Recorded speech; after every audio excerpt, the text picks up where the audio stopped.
Yes, good afternoon, everybody.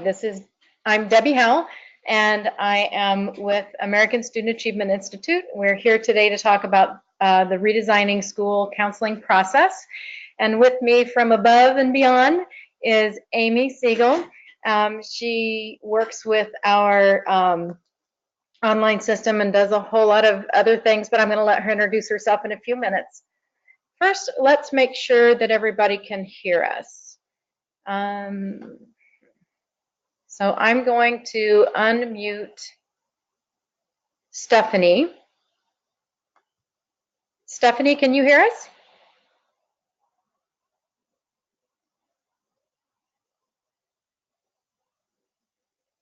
Maybe not. Let's see.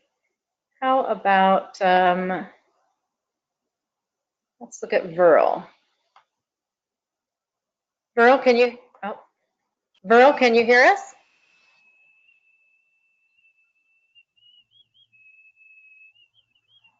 So I can hear some background noise, but I don't hear Verl. I got a message from Anna Sutter. She can hear us. Great. And everybody can see the screen, right? Oh, Stephanie types that she can hear too. Great. Sometimes what is it, Amy? They don't have a microphone on the computer that will allow them to talk to us. Is that right? Right. Okay. So on we'll move. So welcome to the 2018 RSC cohort. I am Debbie Howell, and this is Amy. I am your strategic planning specialist, and we are here to help you through the RSC process.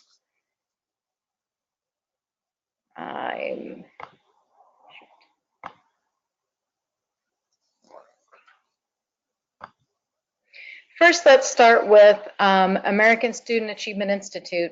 Was founded in 1996 by school counselors. We serve schools in 41 states. We are located in Bloomington, Indiana. Our mission is to raise achievement and close achievement gaps. We have been serving schools for over 20 years. We are a data-driven cultural change process. It's a rigorous process, but it's good work with positive results. We serve districts from a huge size range, from as small as 205 students to 28,000 students. We serve we serve urban, rural, suburban, and small towns. Ethnicity everywhere from 2% minority or to 80% minority. Economic level from 5% to 68% free and reduced lunch. So we are excellent at breaking down huge initiatives to small steps to see the big picture, but we take schools through the process step by step. We also anticipate, monitor, and provide on-call support. I want you to remember that we will give you feedback within 48 hours, providing we're not in meetings or there's not a day that we're taken away with something else. Yes, and oh shoot, sorry, that's a bad note. Anyway, moving on. Then Sue Reynolds is the president of American Student Achievement Institute. She has served in public schools for 20 years as a school counselor. She sees herself as a school counselor serving just as you serve as school counselors. She has developed the RSC and GAC models. GAC is a broader model of RSC with a teacher advisor component, community and parent component, and academic integration. So while Sue worked in her professional leadership skills as ISCA executive director. She was also on the ASCA board. While she was at DOE, she was a consultant for 10 years. And they worked to develop the state standards for school counseling and the Indiana Gold Star school counseling standards. So that's a little bit about Sue. And me, Debbie, I'm Debbie Howell. I am, like I said, your strategic planning specialist for the redesigning school counseling process. I have been all over the place in my past, but most relevant is I was the executive director of a pregnancy care center in Jay County. I was a student services advisor for Ivy Tech, Indiana Wesleyan, and workforce development programs.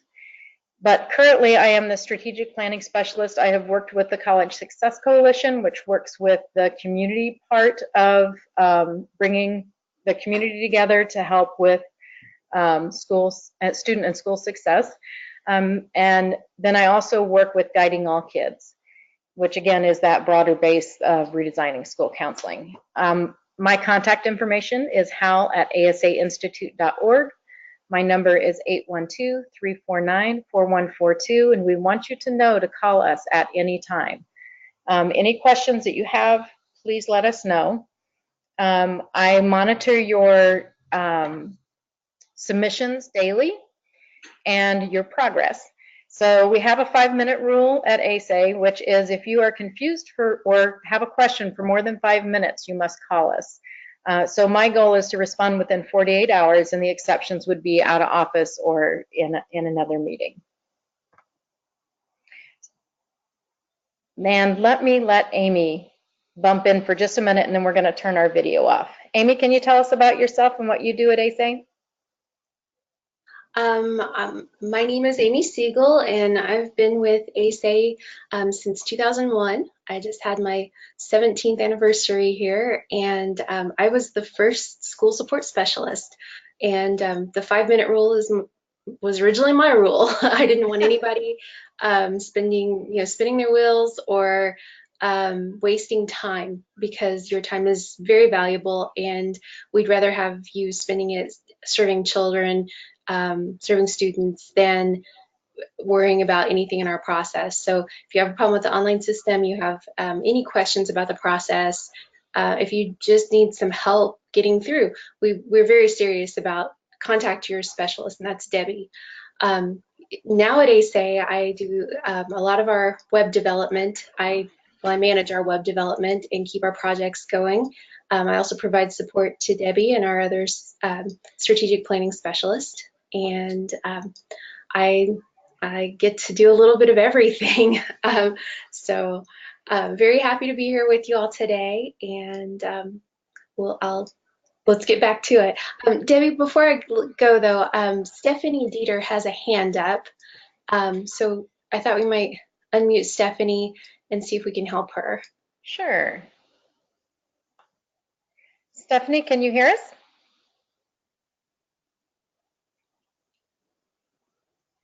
I think possibly her hand was up when we were looking for feedback.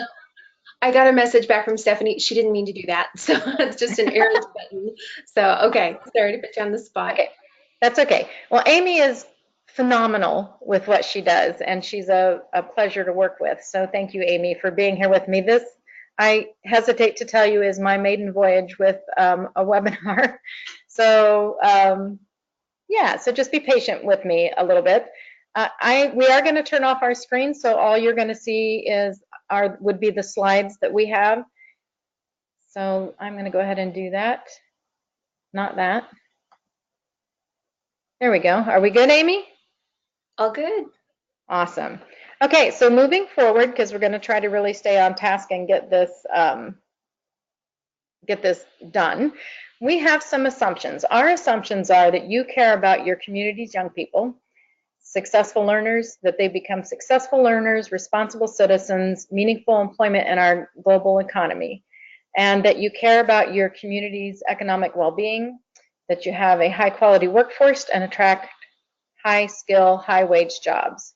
And then 3, that you understand that employers can send many jobs to countries where there are lower wages, higher skill levels, and better soft skills.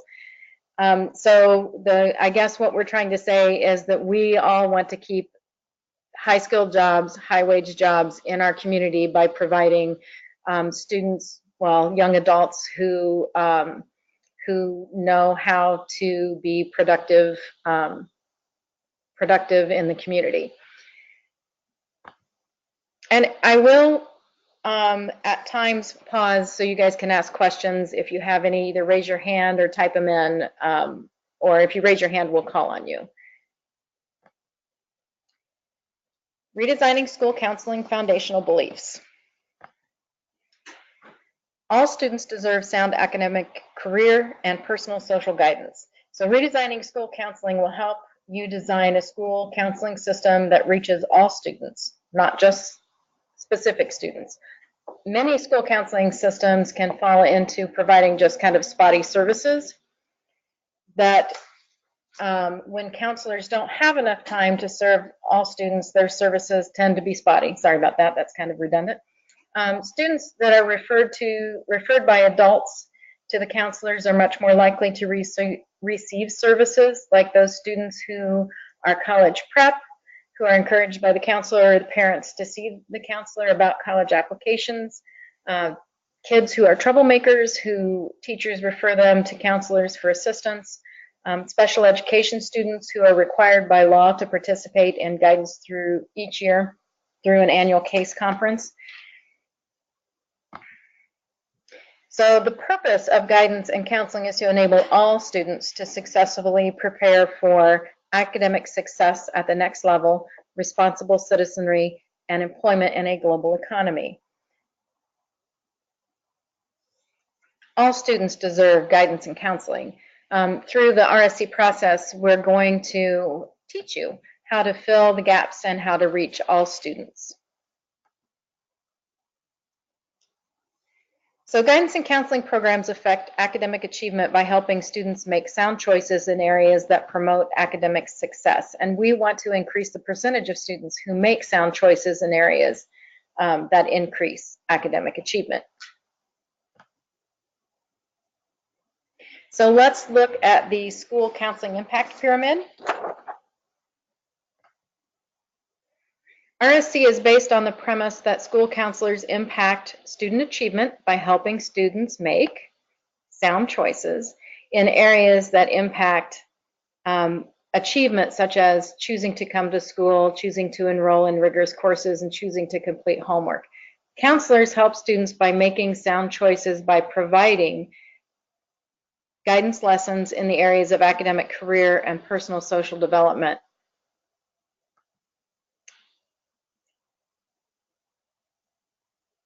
Providing counseling for students who have a personal or social problem that is interfering with learning.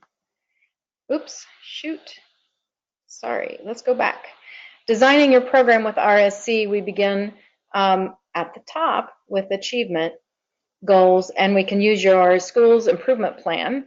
And then we work with the council to discuss what choices do students need to make to positively affect achievement goals. For example, if a goal is to raise a math test score, what would you want your student choices to be? And then that would take you then back down to the knowledge and activities. What knowledge and activities do students need to form in the form of guidance or counseling? Okay, and we're going to look at RSC school, the vision RSC has. So our vision is that all students make sound choices in areas that impact their academic success, social emotional health, productive employment in a global economy. And our terminology, because we want to make sure that we all understand what the terminology is that counselors use and what we're going to be using in the RSC system. So school counselors have these 4 different, school counseling includes the following activities: guidance activities, counseling, advocacy, and management activities. And we'll define those activities in the next few slides. But I do want to clarify that ASCA's, the terms look different. The terms we use look different than the terms that ASCA uses. So ASCA would use classroom curriculum and individual planning, and our wording would be, or our terminology would be counseling activities. ASCA has responsive services, and our terminology is management.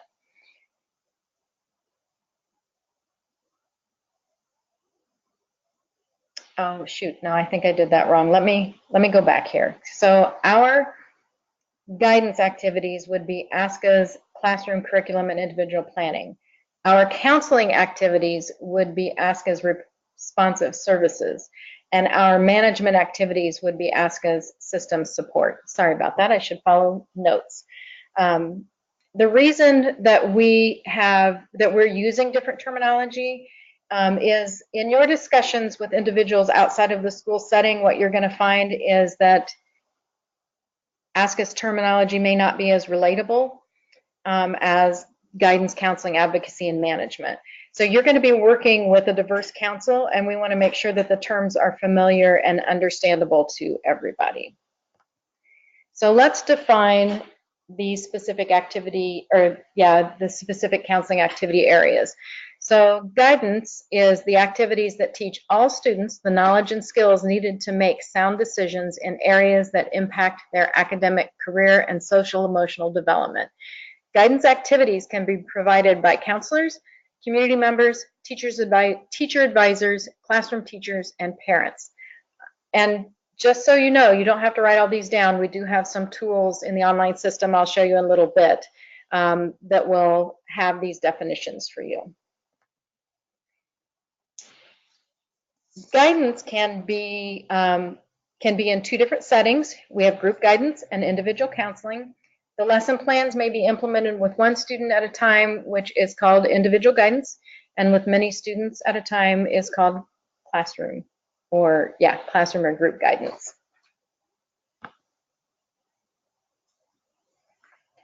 Schools participating in RSC establish guidance as a curriculum, just like an English or math curriculum. In the guidance subject areas, we have academic development, career development, and personal social development. Each of these subject areas include knowledge and skills that students must learn to be prepared for their future. We'll refer to the knowledge and skills within each subject areas as indicators. And the statements indicate the knowledge and skills that students must learn to be prepared for the future. You'll note that each indicator includes a group of students, for example, all fifth graders, and the knowledge or skill that we want the students in that group to be able to demonstrate. Guidance lesson plans. So once the indicators are written, the next step is to develop a lesson plan that will help students master those indicators. So counseling activities would be activities that provide counseling for a targeted group of students. So guidance and counseling are direct services. In guidance, they emphasize all students. Every student can use the help in their development, but in counseling, on the other hand, we refer to activities for just targeted students who have a social emotional concern that is interfering with their learning. And so the counseling activities are provided by licensed school counselors, licensed social workers, or licensed psychologists.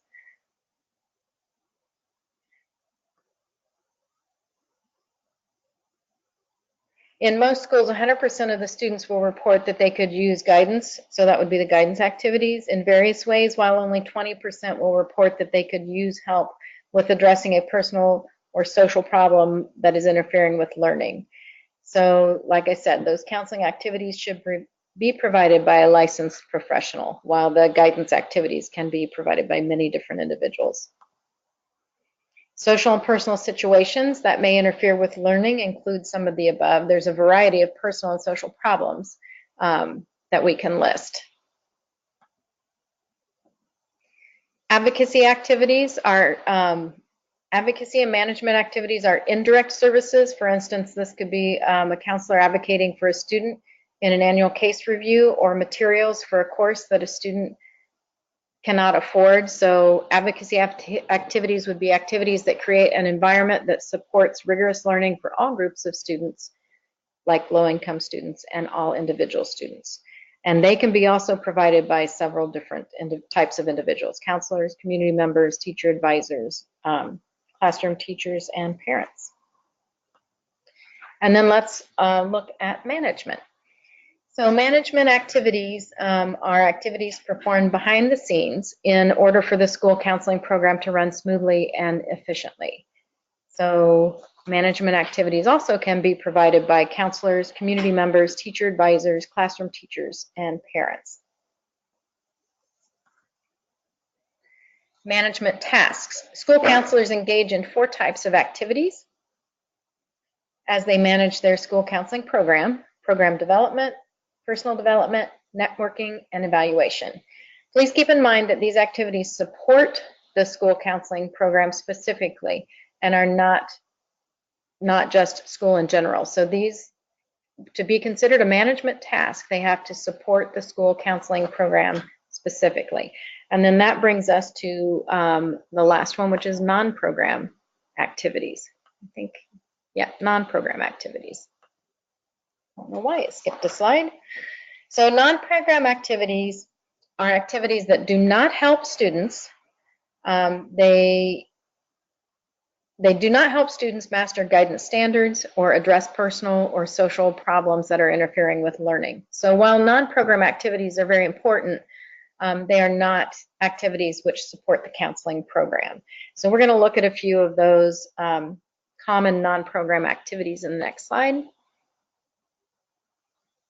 Most non-program activity tasks tend to fall within program administration, records, and master scheduling.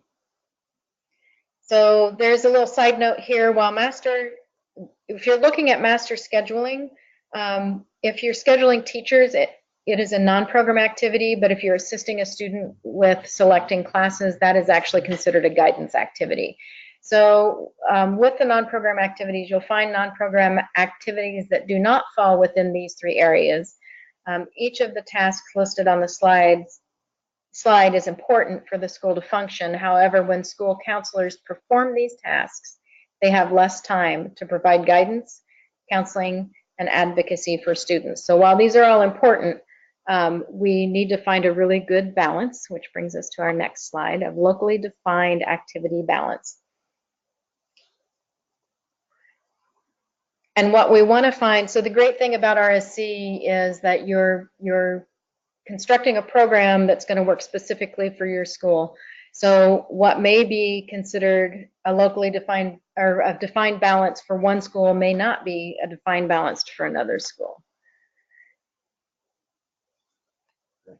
So as we work together this year, we're going to talk about the percentage of time that we'd like for our counselors to spend, and that's again identified by your specific school in each of the 5 areas listed on this slide. So guidance, counseling, advocacy, management, and non-program. There's no correct usage of time. We do have, ASCA does have a suggested percentage of time, and we'll talk about that when we go into time use logs. We'll identify percentages that make the most sense for our students and our community. After we establish the time use targets, we see how close our current counseling program comes to our time use goals, because we're going to log that time. And if we're not close, then we talk about making adjustments. So on to goals and evaluation.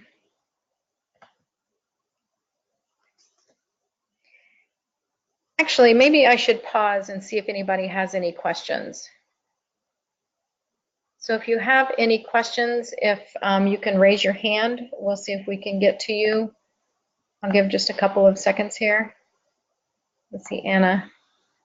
Nope, that's an earlier question. I'll mention too, you can type in questions as well as raising your hand to be, so if you're having any problems with your audio, you can type in a question, and you can do that anytime, and we'll get you an answer. Thank you. So we're going to go ahead and move on. So if you have any questions, if you guys would type those in, and I'll give you a break here in a moment, and we'll get to those. So when we look at this slide on goals, as we evaluate our school counseling program, we're going to set goals, and we're going to review data in each of these areas. In academic achievement, what is our percentage of students who reach targeted academic goals? What choices do students need to make to reach these goals? That's student choices.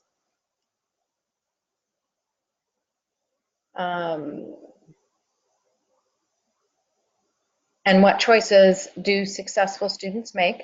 What percentage of students have the knowledge and skills they need to make positive student choices, and the percentage of students who attain goals through counseling. So what are we doing in guidance, in our guidance and counseling, in knowledge and skills, and in personal counseling sessions?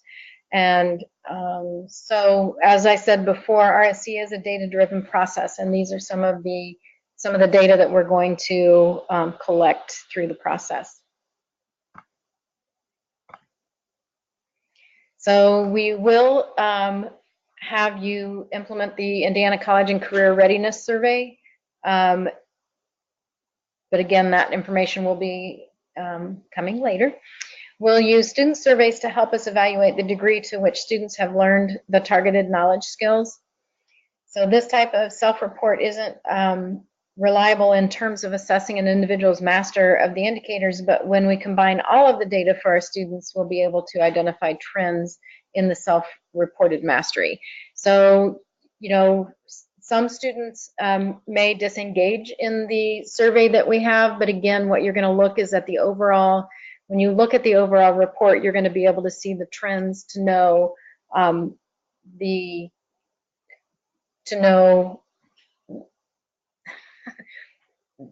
what the report is trying to tell you on those specific areas. We've already surveyed students to obtain baseline data before we will already survey students before we do our baseline data to make any changes to the school counseling program. So, and then again, a side note is schools may wish to use other methods of assessment, such as student guidance portfolio. So while we survey the students and ask them, one of the questions is how many students, or have you done your, Amy, what do I want to say here? Have you completed a like a 4-year course plan? Yes, there you go, the 4-year course plan. And while a student may not answer that correctly in the online system, you will have that data, but you'll also have the data that you've collected yourself. Thank you, Amy. I totally lost that word. No problem. So this is just a slide that shows you the College and Career Readiness Survey, some of the questions and how they'll be able to answer them.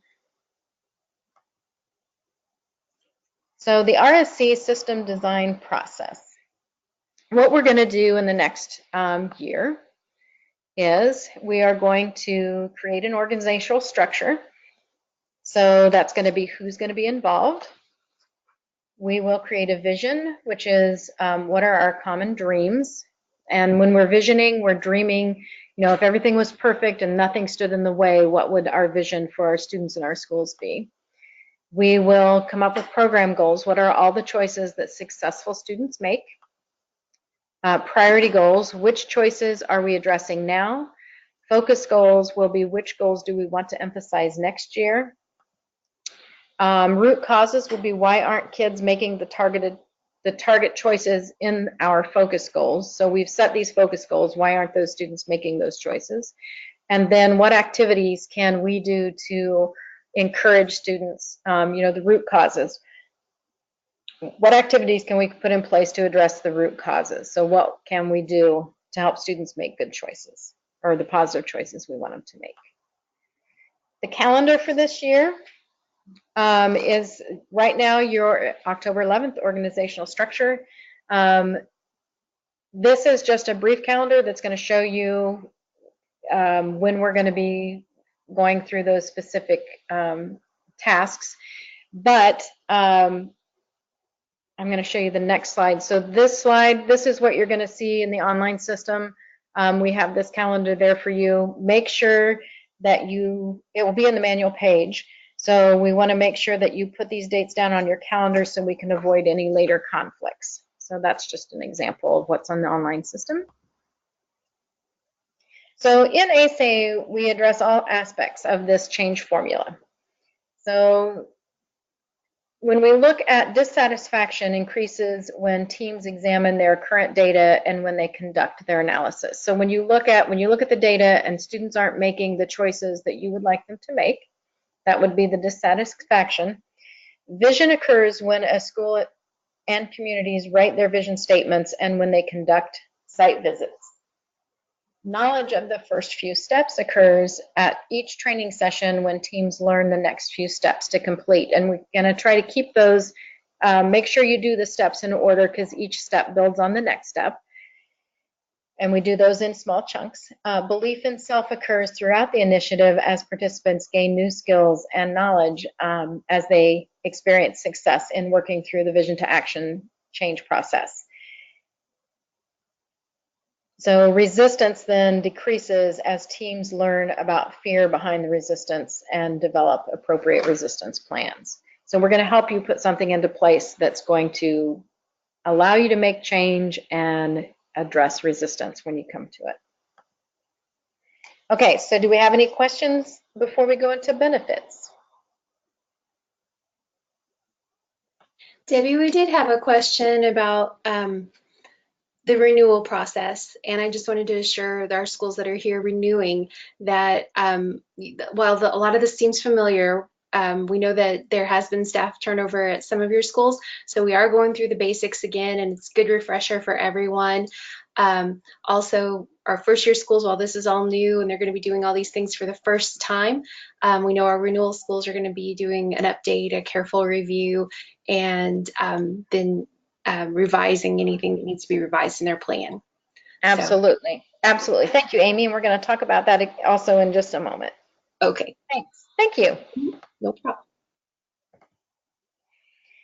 So when we look at the benefits, this study was funded by Lilly, and it was Indiana Chamber of Commerce Foundation said that RSC is one of the brightest spots in the Indiana school counseling landscape. One of the brightest spots in the Indiana school counseling landscape is the Gold Star School Counseling Program, which continues to expand across the state.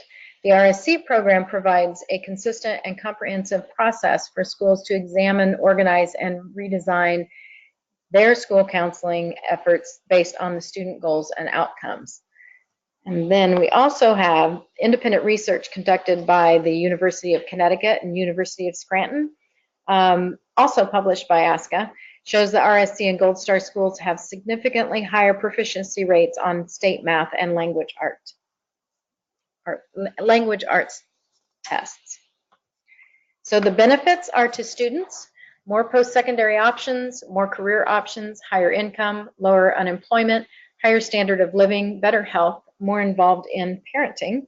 And the benefits to the community would be skilled workforce, attract high-skilled jobs, healthier citizens, more likely to vote, more likely to volunteer, and income for high school dropouts increases. And the reason for that is whenever you have more jobs, there's more competition, and so you end up with a increase in income for even those in the lower skilled jobs. So additional benefits after the first year is would be so we will also submit when we're done with the RSC process and you've met criteria with all of the rubric items, through all of the rubric items, we will submit our school counseling portfolio to the Indiana Department of Education. So each school will do that in consideration for the Indiana Gold Star School Counseling Award. Currently, over 285 schools have earned the Indiana Gold Star School Counseling Award. And your school does not have to apply for the Gold Star Award, but I'm going to tell you a little more about that in just a minute too. So also, when you qualify for Gold Star, we've made the RSC process rigorous enough that it also meets the standards of the ASCA RAMP Award. So when you meet the criteria for Gold Star, you also meet the criteria for RAMP. You may also submit your school counseling portfolio to the American School Counseling Association as part of that application for ASCA. But then with that, you qualify for it, but there's a payment that's involved, so you don't just automatically get ASCA RAMP. So I want you to remember, while you qualify for both of these awards, the goal of RSC is to develop a school counseling program that uniquely serves your students. It strengthens your current guidance and counseling program to assist students to make positive choices, to become successful learners and community members. We don't want you to just check boxes to earn an award. We want you to actually develop a successful, implementable school counseling program that works for you and is unique to your school.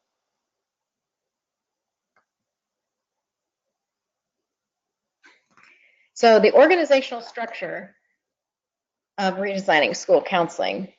When we look at the steering team, one of the first tasks you're going to do, so we've talked about what ASA is. We've talked about what we believe. We've talked about what RSC intends to do for your school. So now we're going to actually talk about the nuts and bolts and how we're going to make that happen. So the organizational structure, we require at least 2 steering team members, which hopefully at least one or both of you are on the webinar today. But we strongly encourage your team to have 5 so that the team can cover all of the responsibilities. You see the responsibilities there: process, data collection, documentation, communications, council recruitment, and council meetings. So we want to make sure that not one person is responsible for the majority or all of the tasks. So that's why we encourage there to be 5 members. So we'll also have a worksheet in the online system that will tell you, kind of break down those responsibilities for each of those sections or those workers. And then the council will be made up of 25 to 30 members. They're decision makers. Oh, yes. So your steering team is the one that's going to manage the change. Your council advisory council are the decision makers. They have many different perspectives. You'll have counselors, teachers, parents, economic development, faith-based youth service organizations represented, service clubs, parents. So they are your guiding, they're your guiding council. So, so that's what your team is going to be made up of. You'll have 2 teams. You'll have your steering team that does the worker bees, and then you'll have your council. So when we look at the steering team, we look at worker bee possibilities. Principal, licensed school counselor, teacher, economic development person, somebody from the chamber, but we do need to have at least one school counselor probably. Actually, we need a licensed school counselor on the steering team because we have some tasks that have to be completed by them, or at least a school, I guess it's just a school employee. Anyway, so also youth access. These are just places you can look for your steering team members. Steering team tasks, they will recruit volunteers. So your council members, your delivery method managers, your community partners, they will collect data. So your student survey data, that's the hiccup that I had. Somebody from the school has to manage the data collection because the student survey data has some items that are confidential. Student opportunities, elements of model school counseling programs, and then somebody to facilitate the council. So they'll do the vision goals, priority goals, root causes, and activities. They facilitate that council discussion. So that can either be done by one person, or you can break that up so different people, one person may facilitate the vision meeting, one person may facilitate the goals meeting. And then you need somebody that will do the documentation in the online system. So with all of this, you can see that there's a whole lot that goes on. You wouldn't want to just have one person doing all of the tasks for the steering team. And then also we need somebody, or all of you, I think all of you should be building goodwill. So in building goodwill, we know that this may seem a bit overwhelming, but remember, we're in this together. We haven't lost anybody in this process so far, so I don't think we're going to lose anybody in the RSC process, but it is very rigorous. So I'm going to attach, or we're going to have it, I meant to attach them to the webinar, but that didn't happen. We will have resources attached in our online system, which I'll show you in a few minutes, on the manual page. And one of those is the resources for point persons descriptions, which will help you see the expectations from each of your would be required for each of your steering team members.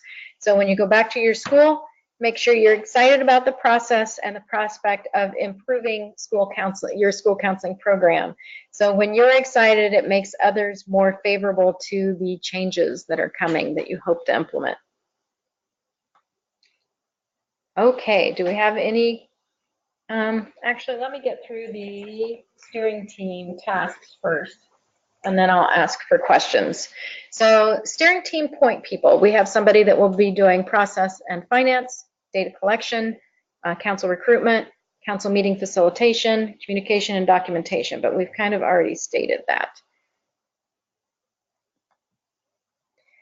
Steering team tasks, steering team members, primary. So in this first month, these are the tasks that the steering team will be completing. So we're going to have somebody input steering team members.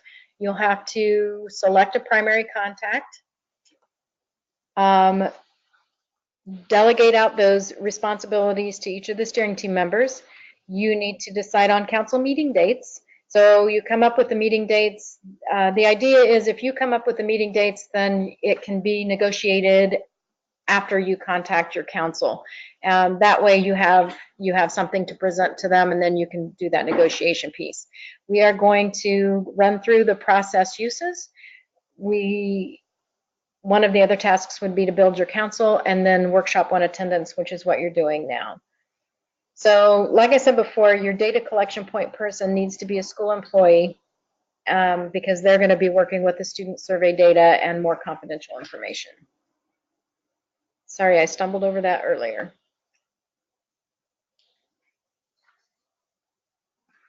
Okay, do we have any questions?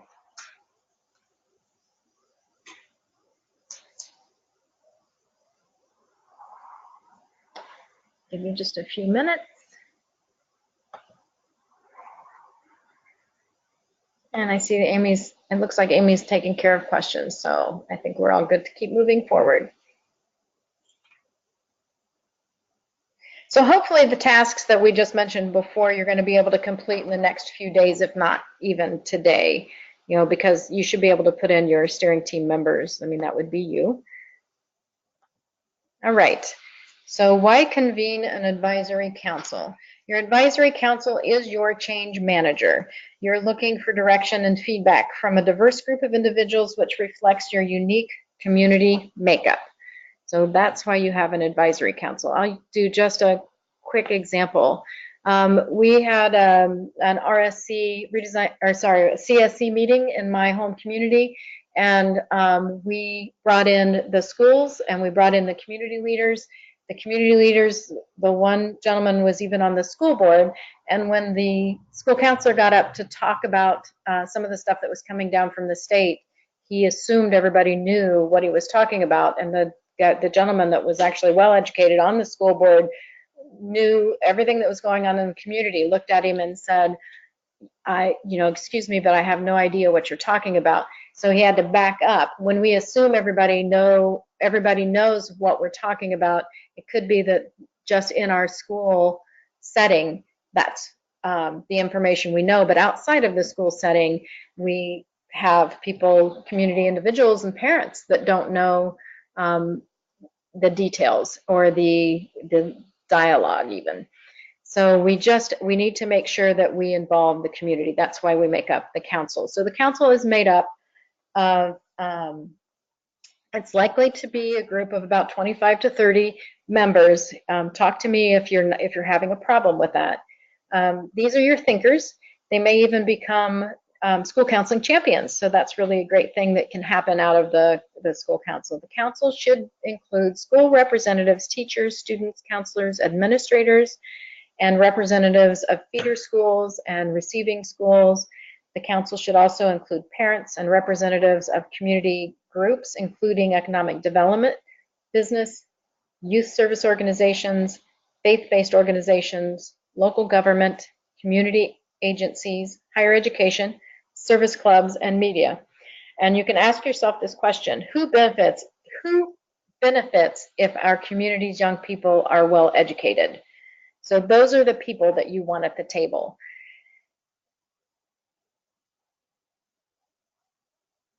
The other thing is, I had a thought when you're building your council.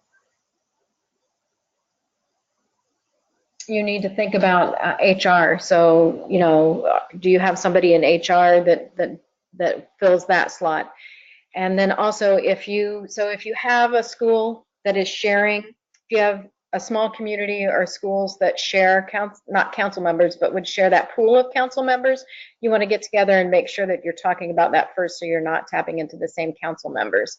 And then also if you have a small community and you are having a problem, you may look right outside of your community because you may be feeding another community as well as your own small community. And the neighboring community may also have an interest in your council. So look at what they bring to the table. Time, funding, access to kids and parents, knowledge, global economics, help provide guidance lessons for the community and the school. You know, think about when you're building the council, these are some things, you know, what can these people bring to the table? Don't always think it should be that person who always does everything, because busy people are always busy. So council demographics. The council should mirror the community. These are it's a broad-based group. We give you the tools, the online system to assist with recruitment of these individuals. And you need to be looking at gender, race, ethnicity, economic status, and several other things. But you know, you want your council to mirror what your community makeup is. So what are the council tasks? So the council will attend meetings. They'll provide input and feedback. I think we have 5 or 6 meetings that the councils will attend this year, but we'll look at that again in the online system. Also, they may opt to advocate for RSC, and they may become a partner to help implement activities. Each school is going to build a council. So if several schools from your school district are participating in RSC, please create an advisory council for each school. It's important because it's important because students and level. So it's important because in your school, your different levels are going to have different needs. So if you have council members that are shared council members, what you may decide for the elementary school may not be the same, or shouldn't be the same for the middle school. But then also you may be from different communities where you have a more of a free and reduced lunch for one elementary school, and in the same community you may have less of a free and reduced lunch population for another elementary school, and you really don't want to set the same goal for both of those schools. So make sure that you, if you do combine some of your council, what you can do is you can hold one large meeting, and then, oops, that didn't work. I'm not sure where that other slide is. So you would hold, it must be gone. There you go. Each school has a council, and if you have more than one, you can convene one large meeting and then break out into different classrooms to hold your individual school level meeting. So you don't want to be calling on the same people. You want individual councils for each one. But if you have 2 schools in the same district, you can hold one large meeting, the presentation, present what's going to happen in the month, and then you would break out into the different classrooms to address the specific school's goals and needs. Okay, recruitment resources. So in the online system, we have in the manual, again, I'll show you this in a little bit, we have materials that'll help you council brainstorm and recruitment talking points. And I'm not sure where this, maybe we don't get to talk about this. Oh, there it is. Okay, let's go back. So movement approach to education, educational reform by Parker Palmer. So he says, divided no more. Isolated individuals make decisions to stop leading divided lives. Communities of congruence, these people discover each other and join in community for mutual support. And then going public, empowered by community movement advocates find public voice. And then change happens, there's alternative rewards, movements develop and become alternative reward systems. So that's just to kind of encourage you guys for this big task that we're about to take part in.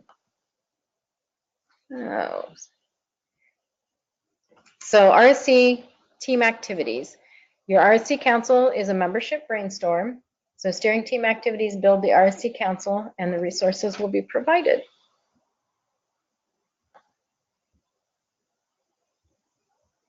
So RSC is a set of tools that help schools develop a data-driven program with vision, goals, focus priority goals, root causes, activities, and resources. So first, what I want to look at is would be our enrollment form that you guys took part in. Amy, you might have to help me here. I'm going to go ahead and switch over to the enrollment form so we can look at the MOU. But if I don't get back, you might have to help me. Whoop. Let me see.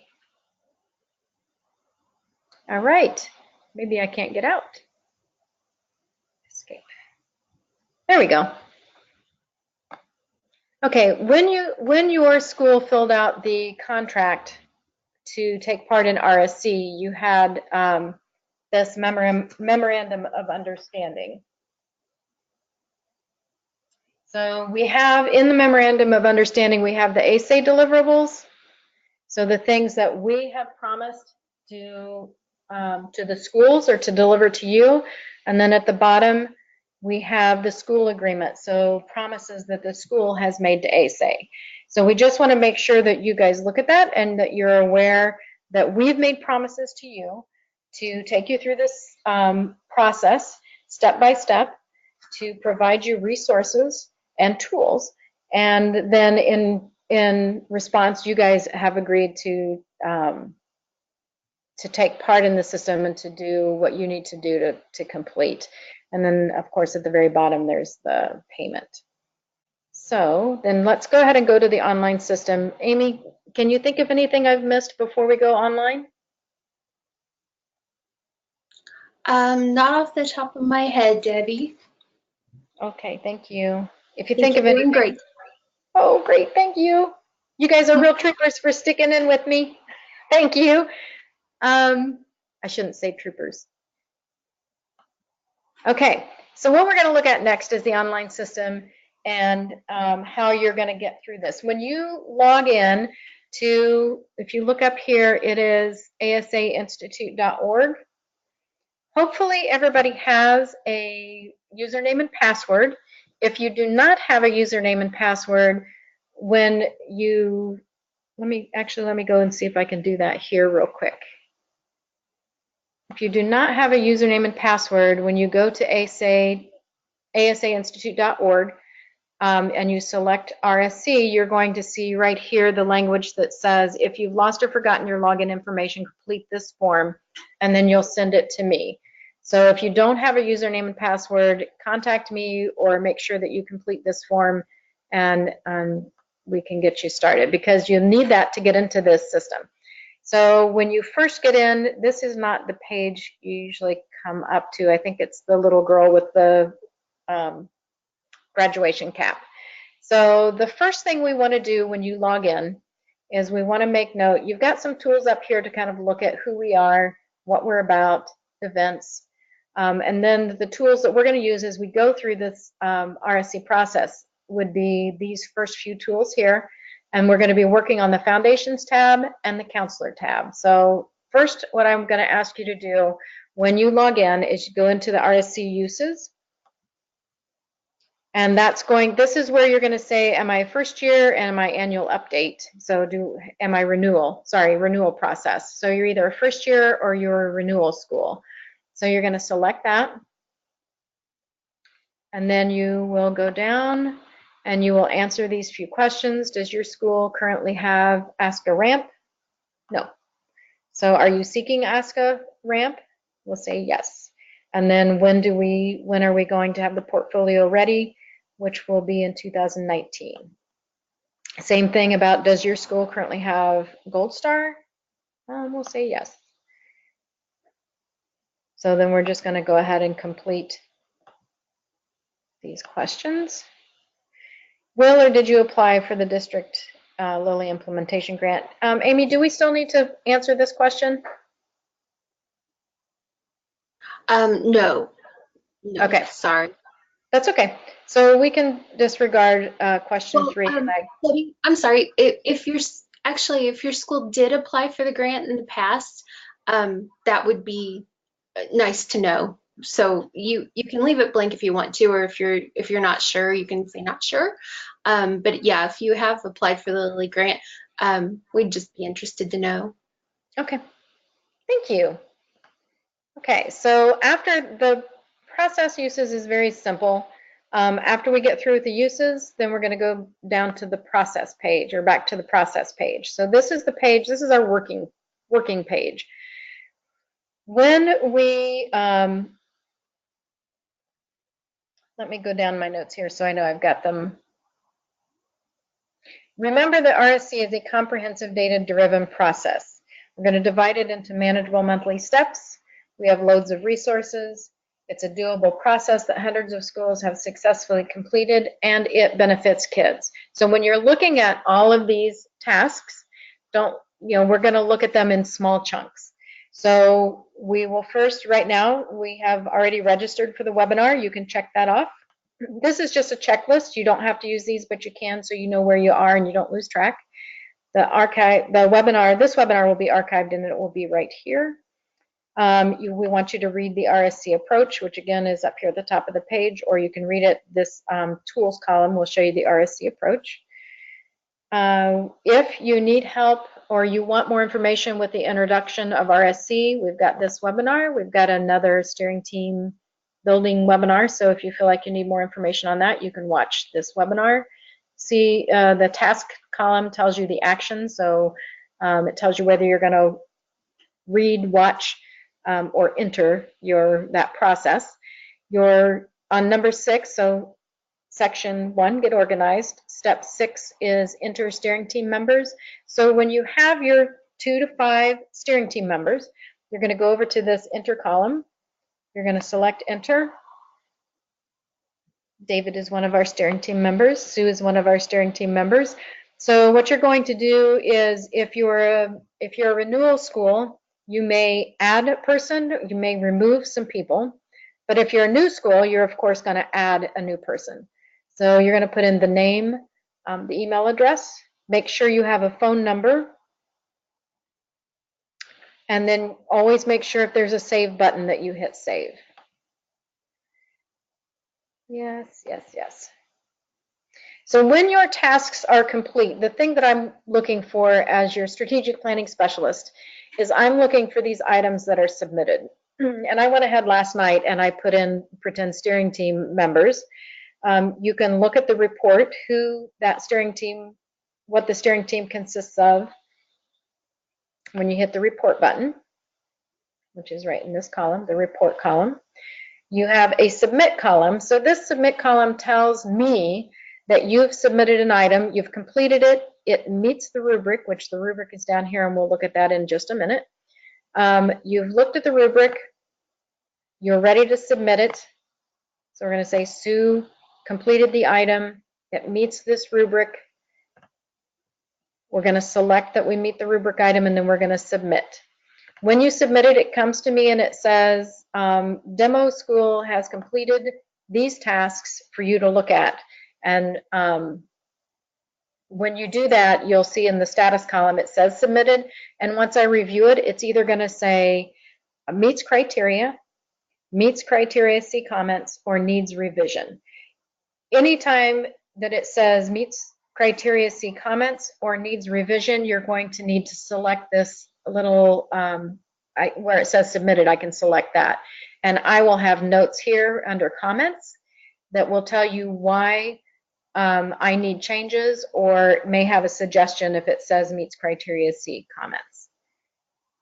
So let's go back to the process page.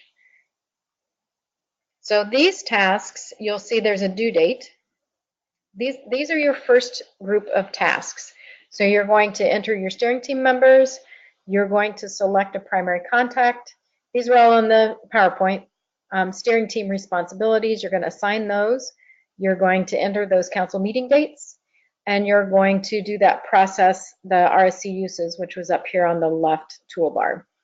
And then any tools that you may need will be in this tool column. So your steering team responsibilities, let's just look. There may be a download right there that's going to give you a little information about the task assignments. So know that the tools will have, the tools column will have tools for you, or here that's where your webinars, your webcasts will be.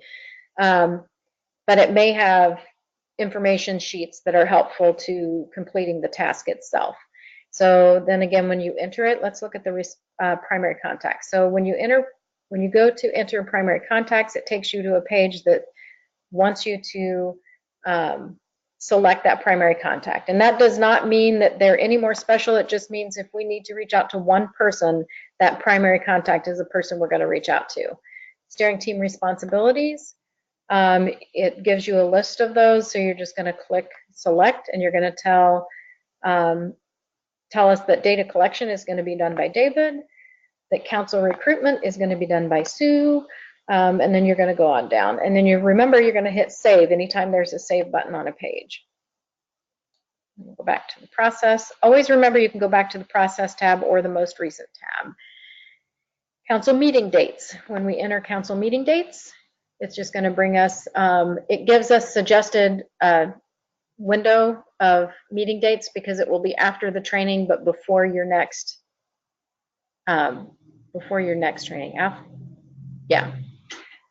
And then you're going to put the meeting dates in. Again, you can adjust these anytime. So I can select anything here, the 28th. And if we get together with our council and they say that doesn't work, then I'm just going to come back in and I'll adjust it and save it. So I think these things are very simple and easy to complete. But remember, in each group of tasks, you have a rubric to follow.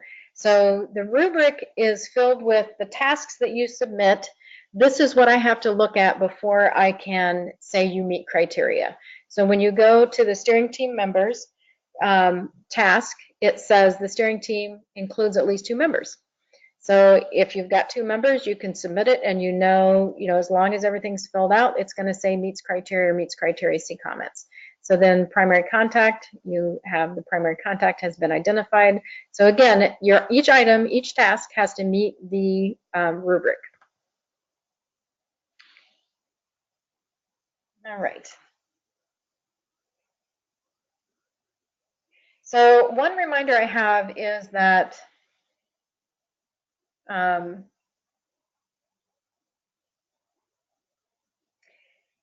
the first year schools will be completing all of these tasks for the first time.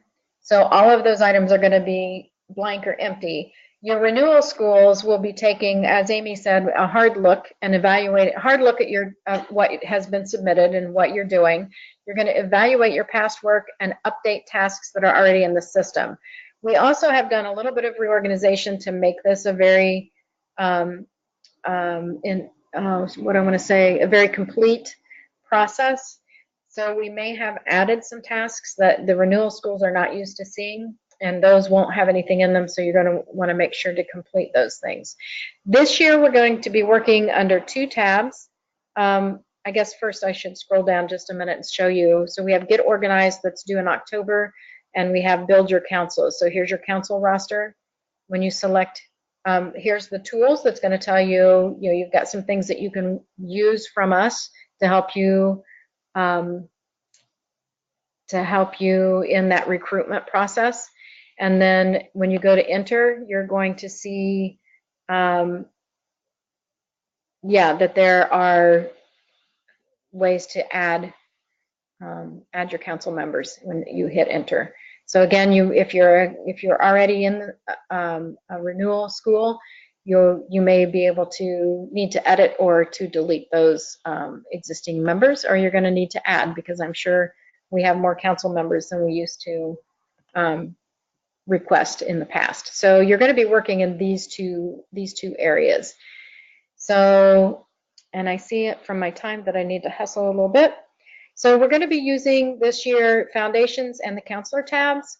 So foundations are the process that we're going to take you through, the working process. The counselor tab is more of, so this is where you're going to put in your professional development evidence, your narrative questions, job descriptions. These are all things that are required by RAMP.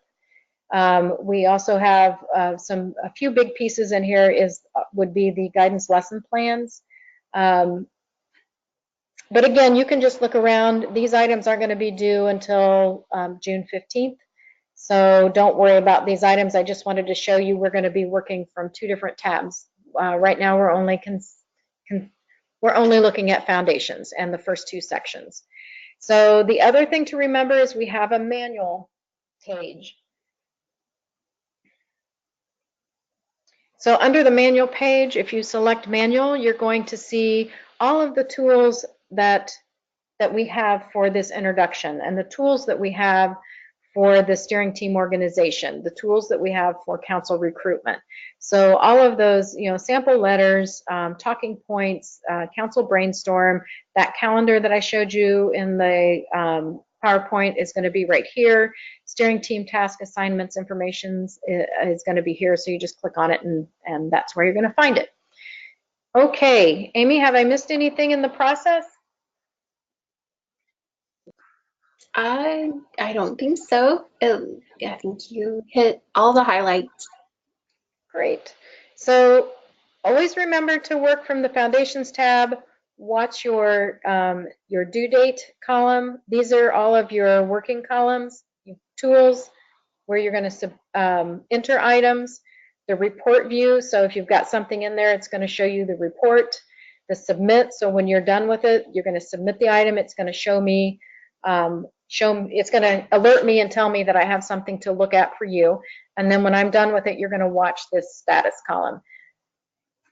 So there's one thing I'll mention. It will help you if you work in order. Yes. Yeah, so when we give you those steps in order, some things build on other things. And so it's a really good idea not to skip around, to do this first section 1, get organized, do those steps in order, and then start section 2 and do those steps in order. And that will help your work go a little smoother. And use those check boxes. I think those are great for help. There are quite a few steps, but that's part of one of the great things about RSC is instead of just giving you like, we want all these products, go do it. We give you a timeline and we break down into manageable steps, and you just work through each one. And next thing you know, you've got your redesigning school counseling plan. Yes. So should I scroll down so they can see more of the process? If you want to, I would really right now, just where it says October, that's where you're focused. That's this month. If you'd like to look ahead, you can see the whole year, but all you have to do, just keep to the timeline and focus on the month at hand, and you'll be in good shape. Yes, agreed. And remember, we're not doing this just to qualify for Ask a Ramp or the Gold Star, Indiana School Counseling Gold Star. We are doing this process because we want to build a comprehensive, data-driven school counseling system for you. So with that, I think, let me see if I can get back to my PowerPoint. Yes, well, sort of. I'm going to show you this. So remember the 5-minute rule. Current slide. There we go. Remember the 5-minute rule. If you have a question, if you're confused for more than 5 minutes, you are to contact me, Debbie Howell, at the email address or the phone number. Thank you all for all you do. You make a difference in educating and caring for our children. So I want you to know that we really appreciate you. And with that, I think, unless you have any questions, do we see any questions, Amy? I don't think we have any questions right now, but we could go ahead and let's open it up just in case. I think I can unmute everybody. That might be just crazy, but Let's do it.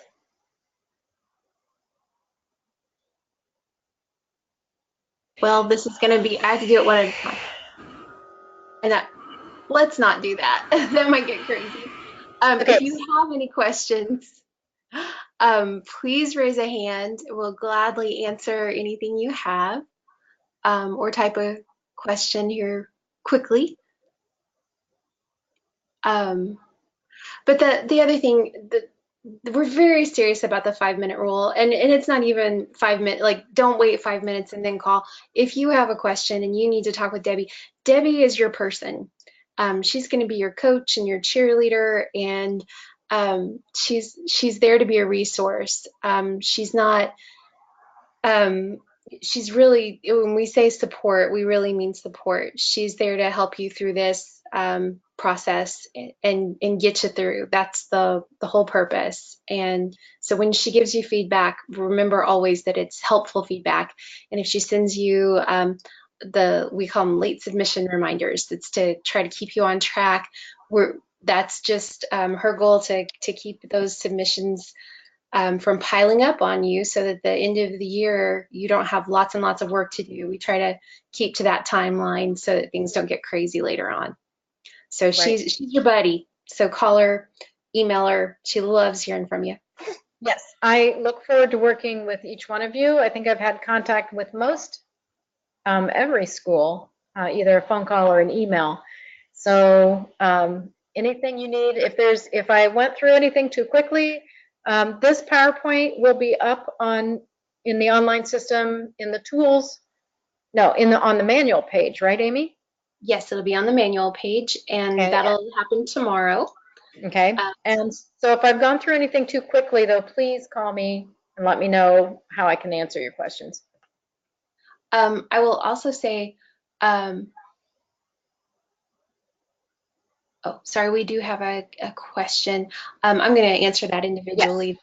Yes. But we also record all of the webinars, because I know that there things get said that aren't on the slides, or questions get asked that aren't necessarily on the slide.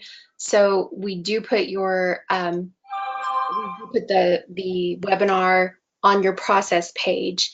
I think it's also linked on the tools page, but I could be wrong about that. But it's definitely on your process page as one of the first steps in your month, so that you can review that as you need, if there's anything you missed. Right. So the question is, we're doing this process with 3 different schools, and we have the same steering team and council members. Is this sufficient? And 2 licensed school counselors. 3 schools. So Mary, I'm going to ask you to give me a call. We will see how we can work with that. We may have to build your council a little bit, because like I said, we don't want to, we don't want to bog anybody down, but you don't want to have a council member with the same mindset for like 2 elementary schools, or you can't have a meeting looking for goals for your elementary school and have the middle school in that same meeting, because the goals aren't going to be the same. Is that how you'd answer that, Amy? Yeah, Debbie, I think, but again, it'd be great for you all to have a conversation, so that you can get a better read on the situation, and just make sure that everything will be, that these 3 schools will all have their needs met. Right, exactly. Okay, if we don't have any more questions, I think we call it a wrap. What do you think, Amy? I'm all for it. We'll let everybody go. Our goal is always to make sure you're out at least on time, if not early. So we'll always schedule till 5 o'clock, but we'll do our best to get you out before then. All righty, we'll see you all next time. Thanks, everybody. Bye.